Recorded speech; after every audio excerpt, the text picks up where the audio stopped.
Rasyon para piliin ka ng mahal mo kahit saan siya magpunta, may makilala man niyang iba, may mang-akit pa sa kanya, ikaw pa rin ang kanyang pipiliin. Gawin mo ito sa araw ng Martes o kaya Biyernes ng kahit na anong oras. Paalala po mga kaswerte, ako ay hindi nanghihingi ng pera kapalit ng ritual, kaya mag-iingat kayo sa fake account na ninanakaw ang aking video, ginagamit para mang-scam.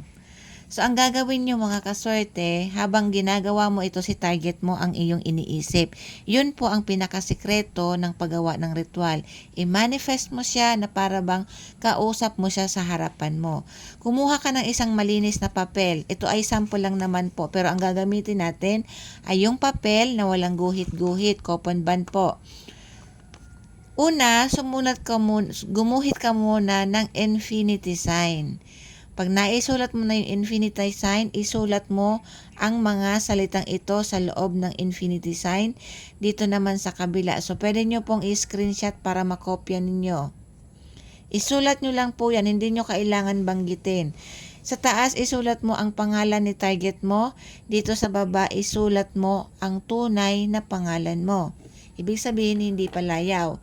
Pagkatapos ay hawakan mo lamang ito ng dalawang mong kamay at hilingin mo rito lahat ng gusto mong kahilingan. Hindi ka gagamit ng salitang sana. Pagkatapos mong makapaghiling, ay ilagay mo na ito sa likod ng inyong cellphone, pwedeng sa wallet, or pwedeng sa ilalim ng inyong unan. Kung saan ka po komportable, basta walang makakakita at makakagalaw nito. Maraming salamat po, mag-iingat ang lahat.